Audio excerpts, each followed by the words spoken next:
എപ്പോഴും ചെമ്മീൻ കിട്ടുമ്പോൾ നമ്മൾ റോസ്റ്റും കറിയല്ലേ ചെയ്യണം. ഇതൊരു വെറൈറ്റി ടേസ്റ്റിൽ ചെമ്മീൻ പാളികറി ഉണ്ടാക്കിയാലോ. ഇത് പെട്ടെന്ന് ഉണ്ടാക്കാം. അതുപോലെ കുറച്ച് സാധനങ്ങൾ മതി. കുറച്ച് ചെറിയുള്ളി, അതേ അളവിൽ കുറച്ച് സവാള അരിഞ്ഞെടുക്കുക. അതും അതിൻ്റെ കൂടെ പച്ചമുളകും ഇഞ്ചിയും കൂടിയിട്ട് നല്ലപോലെ ഉപ്പിട്ട് വഴറ്റിയെടുക്കുക. ഇതൊന്ന് വഴറ്റി അതിൻ്റെ കളറ് ചേഞ്ച് ആകുമ്പോൾ നമ്മൾ മഞ്ഞൾപ്പൊടി ഇട്ട് കുറച്ച് നേരം വഴറ്റുക. മഞ്ഞൾപ്പൊടിയുടെ ഇതൊക്കെ ഒന്ന് മാറി കഴിയുമ്പോൾ നമ്മൾ കുരുമുളകും പെരിഞ്ചീരകവും ഇടുക. ഇവ രണ്ടും കൂടി യോജിപ്പിച്ച് നല്ല റോസ്റ്റായിട്ട് ഇതിൻ്റെ പച്ചമണമൊക്കെ മാറുന്ന വരെ നല്ലപോലെ വഴറ്റിയെടുക്കുക. ഈ പൊടികൾ മാത്രമേ ചേർക്കുന്നുള്ളൂ.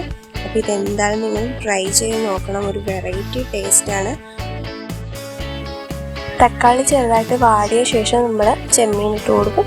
ചെമ്മീൻ ഇട്ട് കഴിഞ്ഞ് കുറച്ച് വെള്ളം കൂടി ചേർത്തൊന്ന് ചെമ്മീനെ ഒന്ന് വേകാനായിട്ട് ഇച്ചിരി വെള്ളം ഒഴിച്ചാൽ മതി. പിന്നെ നമ്മൾ തേങ്ങാപ്പാലും കൂടി ചേർത്ത് നമ്മൾ ചെമ്മീനെ തിളപ്പിച്ചെടുക്കും. അപ്പോൾ നമ്മുടെ ചെമ്മീൻ്റെ ടേസ്റ്റൊക്കെ ആ ചാറിൽ വരും. അധികം മസാലകളൊന്നും ചേർക്കാത്തതുകൊണ്ട് തന്നെയും പിന്നെ നമ്മുടെ തേങ്ങാപ്പാലിൻ്റെ ടേസ്റ്റും ഈ ചെമ്മീൻ്റെ ടേസ്റ്റും കൂടി മിക്സ് ചെയ്ത് ഒരു പ്രത്യേക ഒരു ടേസ്റ്റാണ്.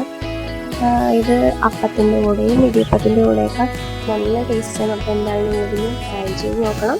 വീഡിയോ ഇഷ്ടപ്പെട്ടാൽ ലൈക്ക് ചെയ്യുക, സബ്സ്ക്രൈബ് കൂടി ചെയ്യുക. Okay, by.